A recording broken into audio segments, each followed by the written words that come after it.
What happens if people eat radium? In December 1898, after 2 years of research, Marie Curie discovered a new element and named it radium. As a highly radioactive element, radium emits alpha and gamma rays and produces the radioactive gas radon. But when radium was just discovered, people didn't know how powerful it was. Because ionizing radiation can be generated when radium decays, making fluorescent substances glow, so many people know that radium is a very beautiful substance.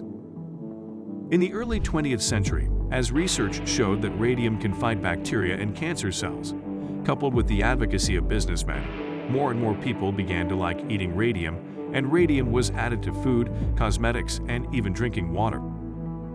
In 1910, a radium-containing cigarette was born.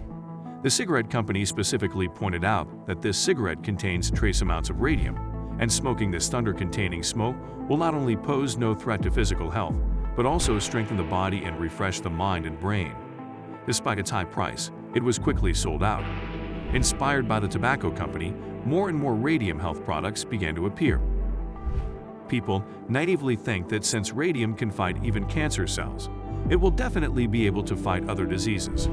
Therefore, radium once became a healthcare product for disease prevention. The ludicrous farce ended with the tragedy of American golfer Evan Byers.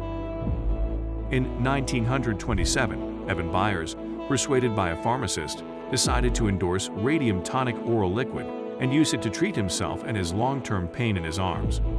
In the following 5 years, Evan Byers drank a total of 1,500 bottles of radium tonic oral liquid. By 1932, the horrific consequences of radium were finally revealed, when Evan Byers was diagnosed with a systemic cancer outbreak, and his bones were riddled with holes. To stay alive, doctors had to remove his jawbone. Evan Byers, who died in pain, had to be buried in a lead coffin because of the strong radioactivity of his bones. In fact, although the radiation emitted by radium can destroy and kill cells and bacteria, it can be used to treat cancer, and it is also one of the materials used to make atomic bombs. But if taken directly, it will also destroy normal body tissues, including bones. This strong radioactive element will accumulate in the human body, causing cancer. At the same time, the human body will gradually become riddled with holes and eventually die in pain. On October 27, 2017, radium-224, radium-226, radium-228, and their decay products were listed in the list of Class I carcinogens published by the International Agency for Research on Cancer of the World Health Organization.